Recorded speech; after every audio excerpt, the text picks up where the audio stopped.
This is Talk CNY, a semi-monthly podcast by CenterState CEO. We're an independent nonprofit committed to creating inclusive, equitable, and sustainable economic growth in Central New York. Join us as we meet the people and explore the projects driving the regional economy forward.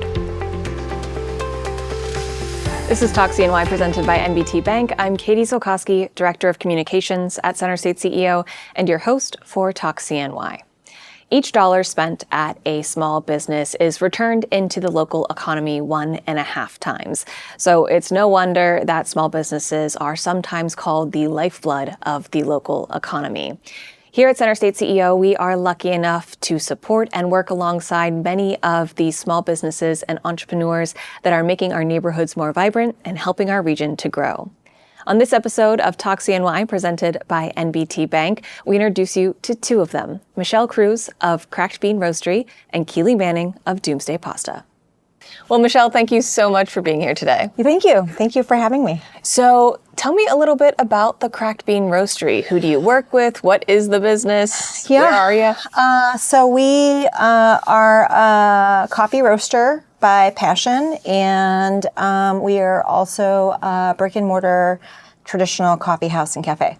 That's great. So who do you work with? I think we have a wholesale program that supports probably 20 different bakeries and cafes in the area, and we're always looking to grow that.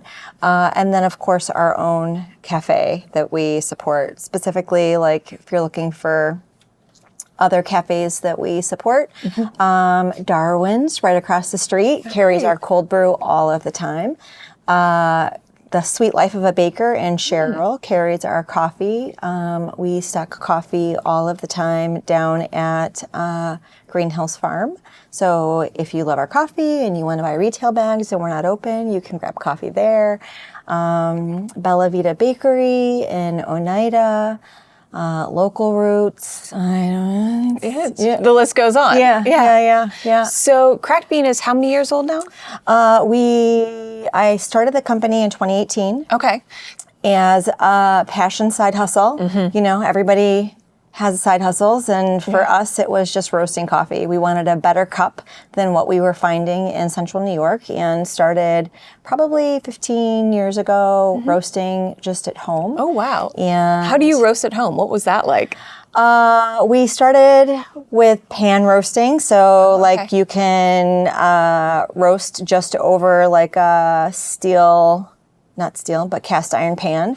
We evolved into popcorn, like the old-fashioned turnstile popcorn pan thing. And then we bought a prosumer roaster, so you can roast like 500 grams at a time, a little bit more than a pound, green at home. It took us all day Sunday to roast, cool down, heat back up, roast, cool down, just for our own coffee consumption, because we go through a lot of coffee at home. But still, just for 2 people, 3 people? 2 people. 2 people, yeah. For 2 people. We were going through like 8 pounds of coffee a week, just ourselves. And so we had a great opportunity to partner with Simple Roast in Auburn.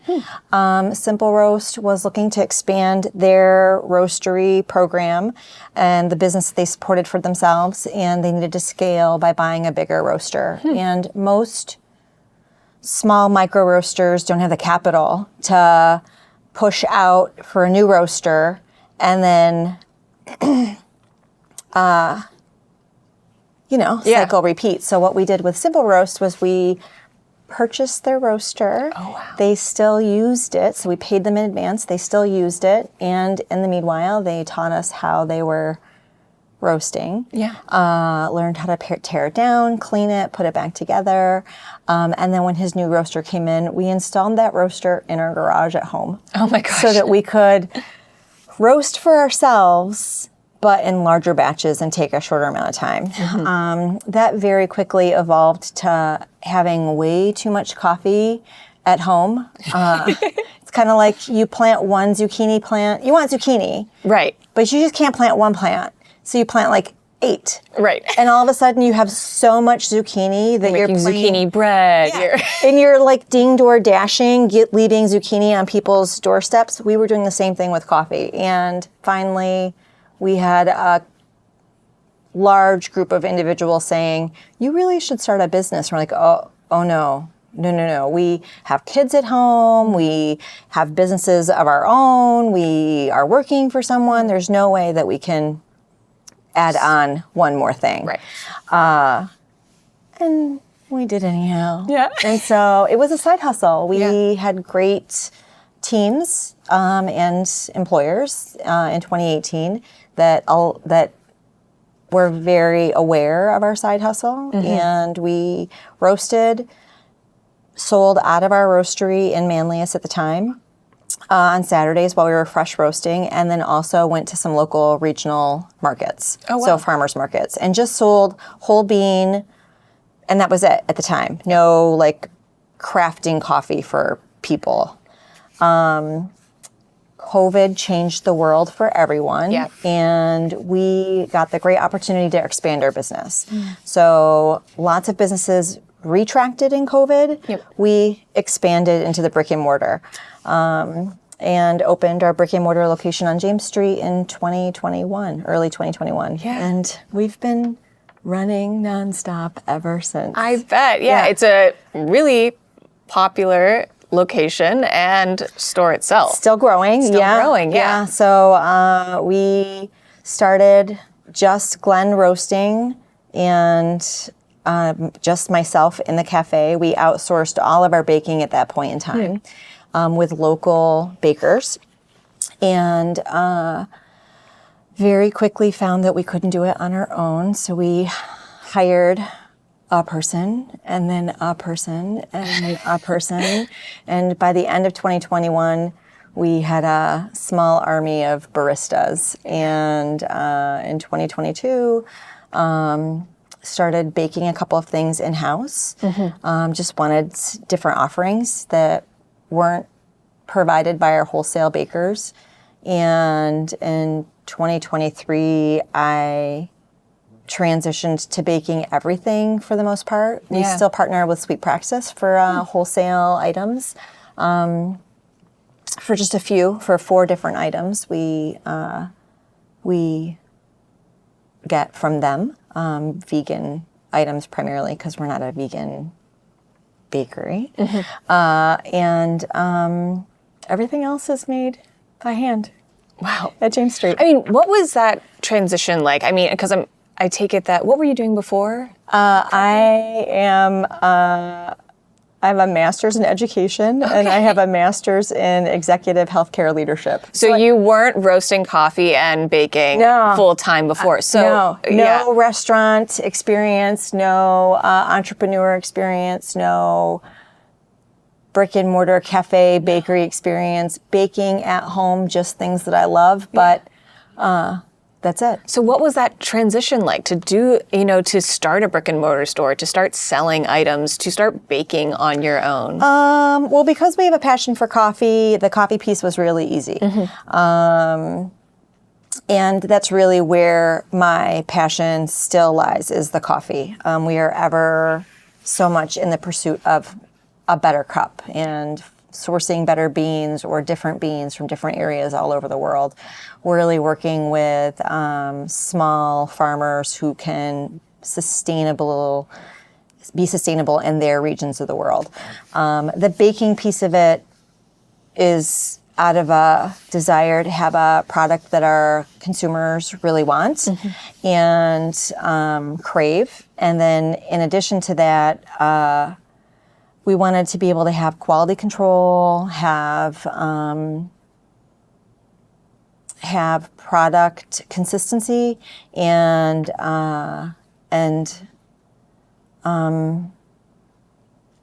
flexibility, if that makes sense. Just stock and flexibility. So we trialed and errored it. And it's been fun. I'm sure it's been challenging too. I mean, the baking is fun. It's a lot of work. It's definitely an opportunity for the business to grow and expand our offerings. It's not something that I am exactly passionate about, if that makes sense. Yeah.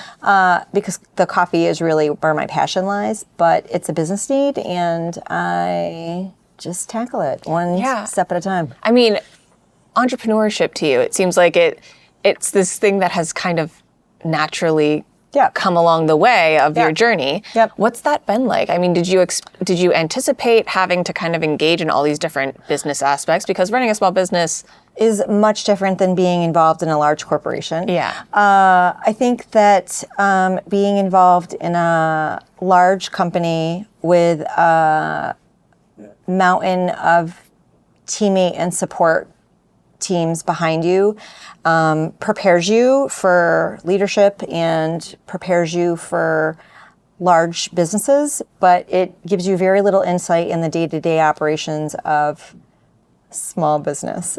We bootstrapped the business. We did not take any kind of funding or loans or anything like that to operate the business or really kind of be operational. At a great foundation from the leadership perspective and finding teammates, finding the right teammates, culture development, that piece of it.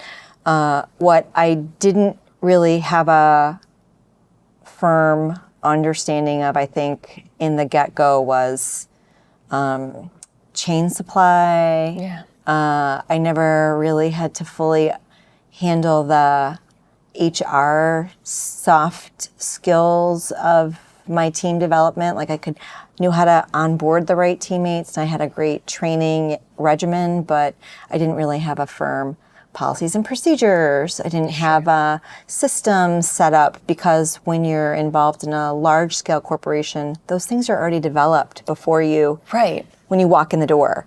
When you start a small business, that's a huge learning curve that you're often not prepared for. So it's been a lot of trial and error and fun. Yeah. So what makes you think that entrepreneurship was the right path for you? I mean, like, what made you feel like we're on the right path, we're doing the thing we want to be doing? Was it really the coffee passion and just pushing that forward, or? No, I think that starting the business, it was really about being something more. Being a part of a large company, you're one of 50,000 employees, and even though you feel like you're doing a great job and you're successful in that role, and the numbers for the business in healthcare are all going in the right direction, I didn't feel fulfilled. And I didn't feel like I was really building or a part of a community that was beyond myself. And so starting my own business allows me the freedom to cultivate a group of individuals, or help cultivate a group of individuals who also want to be of something more, be a part of a community that is really fostering the growth of Syracuse and the growth of Central New York. And it's really, in the end, it's not about coffee and it's not about the pastries. It's about bringing 3 minutes of happiness to somebody's life and being a part of something bigger. The restaurant business allows us, or being in the coffee business allows us to be a sunny spot, to love every person that walks the door in that moment with whatever they are going on in their lives, and they're known and they're cared about, and we can hopefully have them leave in a better place than they came in. So that's really kind of what it's about. It's about building a better community. Yeah, that's great. Yeah. I mean, that all sounds, I understand where you say now that, the fulfilling nature of it, that does sound really great. Great every day. Yeah. Yeah. Yep. I mean, and you are growing still. This vision is expanding. You're about to open a new space in East Genesee Street. Yep. So we are growing a second location at 719 East Genesee Street. We expect that location to come online somewhere between August and November. It's a completely different community with a completely different need, and definitely under beveraged and under food served from a quick food service area, and it's really growing in that particular area. So it allows us to kind of expand our community base. It expands the opportunity to help mentor and foster relationships with young people and maybe not so young people. So we're excited. We're growing. Yeah. Well, Michelle, I really appreciate you taking the time to stop by today. And we're super excited for the new location opening up on East Genesee Street. Thanks. I appreciate the time. We'll be back with more Talk CNY in just a moment. But first, a quick word from our presenting sponsor, NBT Bank. At NBT Bank, we know that this day starts with this one. This day starts with this one. Because no matter how unforgettable the extraordinary days are, there's a lot of every day that leads up to them. You can count on NBT Bank to help you get started. NBT Bank, it starts here. This is Talk CNY presented by NBT Bank. I'm Keeli Zolkowski, Director of Communications at CenterState CEO and your host for Talk CNY. On this episode, we are talking to entrepreneurs in the region in celebration of National Small Business Week. And I'm here today with Doomsday Pasta's owner, Keeli Manning. Keeli, thank you so much for joining us. Thank you for having me, Katie. So Doomsday Pasta, it's described as pasta for the end of the world. Yes. So can you tell me a little bit about that tagline? What does it mean? What inspired it? Yeah, it's a hopeful phrase to me. Mm-hmm. Doomsday Pasta was started in the pandemic. It was a complete pandemic response. I was home alone. I had a mill up the road. I had chickens from a friend, and I had this garden full of vegetables. And so pasta came very organically to me. It was just there and became this art form that I just fell in love with against the backdrop of it really seeming like the end of the world to me. Oh, yeah. And so it was this idea of comfort food for that time. What did that look like? What did that feel like? And if we're all in this together, if it is about community, I can bring dinner. Maybe you can bring something else to the table. That's really lovely. I mean, what were you doing before Doomsday Pasta? Because if it started in the pandemic, you had a life before that. I did have a life before that. Just before that, I was working in an architecture firm. Oh, wow. And I was just an office manager, project manager for them.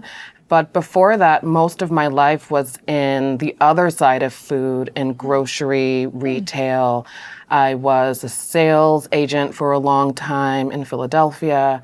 And so I was always selling food retail or working in a retail capacity with food and never really chefing it up. Mm-hmm. And so this now is like sort of the culmination of everything that I've learned over the years. Yeah. I mean, food seems to be a huge part of your background, but entrepreneurship, I mean, how did that, you're now a business owner. So how has that transition been? What's that been like? You know, it's really different. 5 years ago, it was just about making pasta, and now it's about managing employees and managing a budget and working within Salt City Market. And so it's a complete learning curve, and I'm really proud of the work that we've done at Salt City and the food that we're creating. So it's exciting. Yeah. Can you tell me a little bit about the food right now? What's on the menu? What are you excited about? Yeah. So we try to pull from the region. We try to pull as locally as possible. And so right now we're a fully vegetarian menu at the moment. Mm-hmm. And so we focus on things like a locally grown polenta, and we are putting that with the mascarpone into a ravioli. And we just linked up with this local maker of a wine flour, which uses like the byproduct of the wine industry, specifically the Finger Lakes wine industry. And so we are making these Pinot Noir ravioli, and those are really exciting. And our classic black pepper pappardelle, we've switched to duck eggs exclusively, which are also local, which makes kind of a bouncier noodle. So we're in like a early spring transition right now, and it's really fun. But the menu changes all the time depending on what I'm able to get and hold on to. Yeah. Is that one of the fun parts for you, that sort of change of it, Absolutely. the kind of dynamicness of it? Absolutely. I'm super inspired by food as a medium, as a vehicle for artistic expression. And so it's endlessly fun for me to think of new recipes and then to see them on the plate and see people's reaction to them. Now, when you started Doomsday Pasta at the start of the pandemic, did you kind of picture yourself where you are now? Did you say like, this is the long-term plan, or this is just like something I'm doing to cope? Yeah. In no way, shape, or form. I didn't think it was anything. It was just truly a hobby and a passion. And I was passing out pasta to my friends and family and my little group of 6. And someone suggested that I try to sell it to more people. And so I started a CSA, which is a community-supported agriculture.